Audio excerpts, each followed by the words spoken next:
Hey, sixth graders, it's me again, back with some more mythology, the gods and goddesses of Olympus. This time I'm going to introduce you to a few, seven-ish, of the gods and goddesses of Mount Olympus.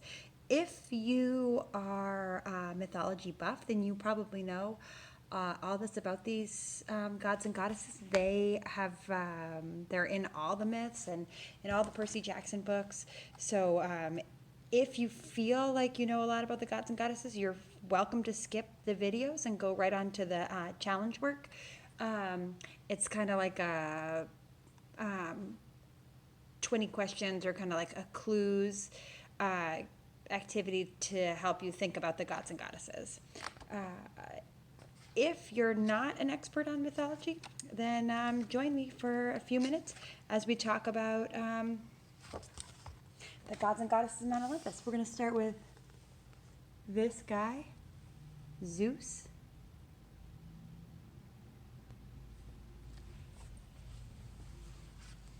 We heard a little bit about his story in the introduction to mythology, but here we go. Zeus was everywhere, seen and unseen. He changed his shape as easily as he changed the weather. He moved the sun and the moon and put constellations. I guess I could put myself in the video here, huh? Yeah, put constellations in the sky. He protected everyone, gods and mortals alike. In anger, Zeus hurled his thunderbolt to punish those who deserved it. But he was also wise and fair and generous with his praise. Zeus married Metis, but he made Hera his queen. Zeus and Hera bickered constantly, for Zeus had many other wives, goddesses, nymphs, and mortals, and had many children too. Hera was jealous of them all. So Zeus is king of the gods. He is the god of the sky, of heaven and earth, according to this. He's the son of Kronos and Rhea. We heard about his thunderbolts before. Okay, that's Zeus. Here we go, Hera, Zeus's wife. You can see kind of a lot going on in the background here. This picture up here and here and here. Lots of detail in the background in this story. Hera's the goddess of marriage and childbirth. She's the daughter of Kronos and Rhea, so she's really Zeus's sister. Hera was beautiful and headstrong. Zeus won her when he turned himself into a cuckoo and flew into her arms, sheltered from the rain. Their wedding was so happy it lasted 300 years. But things changed.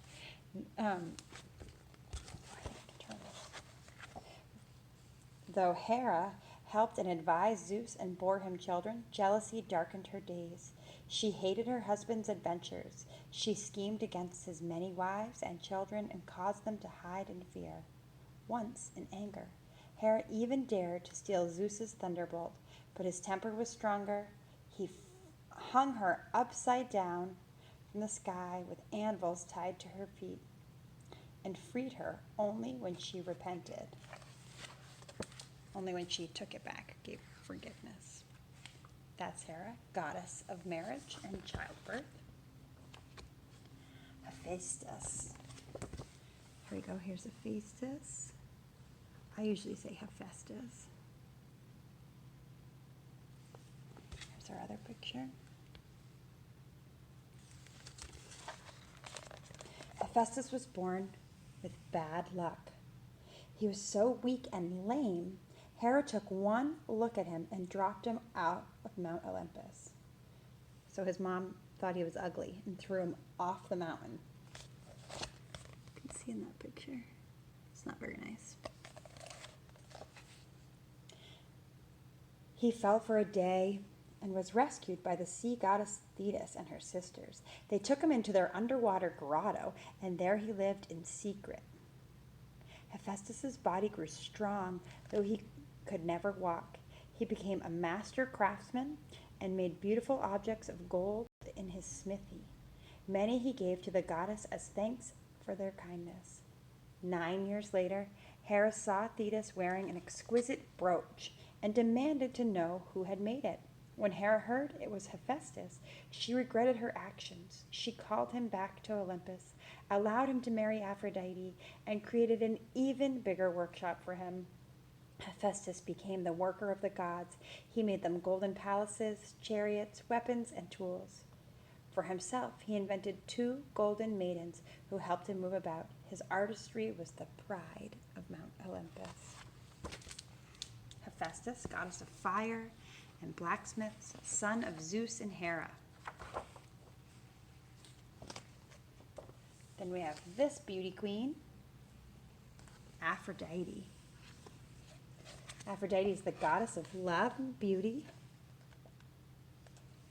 Aphrodite had no parents. She rose out of the sea on a cushion of foam. She was so beautiful, love bloomed around her, and sometimes jealousy. Despite Hera's protests, Zeus gave Aphrodite a throne on Olympus and made her Hephaestus' wife. But she wasn't always true to her homely husband, for Aphrodite wore a magic girdle that made love flare up among the gods. Even Ares was a victim of her beauty, though he loved war more. So you guys get that? That the goddess of beauty married Hephaestus, this ugly god.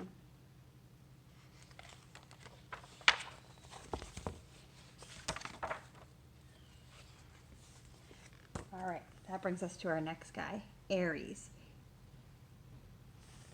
Ares is the god of war, son of Zeus and Hera. Ares was a god not even a mother could like. It's not very nice. He was cruel, bad-tempered, coward who loved war. The bloodier the battle, the better. In defeat, he was a bad loser. If he was wounded, he startled even the gods with his pitiful tears. Ares stirred up trouble wherever he went, except for Aphrodite.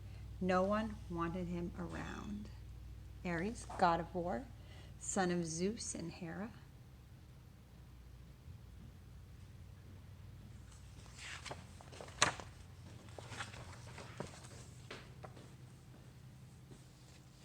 All right, here we are with Poseidon.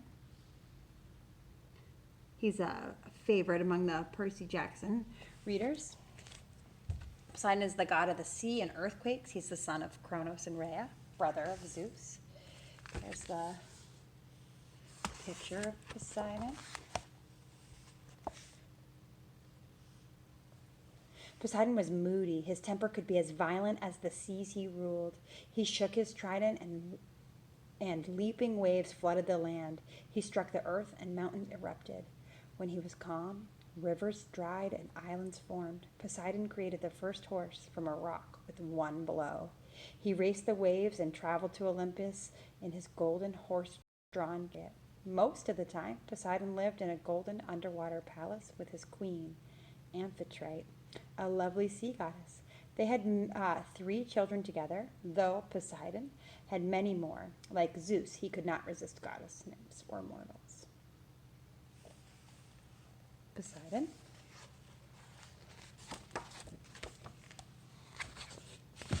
And then our last one for today is our friend Dionysus. Not everyone considers him a true Olympian. Let's find out why. Dionysus' mother was struck dead by lightning before he was born. It was an accident caused by jealous Hera. Zeus rescued his unborn son and sewed him up in his own thigh, and there he stayed until he was born. Dionysus was hidden from Hera's sight and was raised among nymphs and wild animals. But eventually, Hera found him and drove him mad. Dionysus traveled the world over, teaching the art of winemaking. With him went a band of wild satyrs and Maeans. They danced in a frenzy and raised a rumpus wherever they went. Hera had driven them mad too. Later, Dionysus recovered, and despite Hera's protest, was welcomed into Olympus. Kind Hestia gave up her throne for him. She was comfortable by the hearth. Dionysus is the god of wine and vegetation. He's the son of Zeus and a mortal princess, Semele. All right, that's it for our gods and goddesses today. I will see you back here soon. Bye, guys.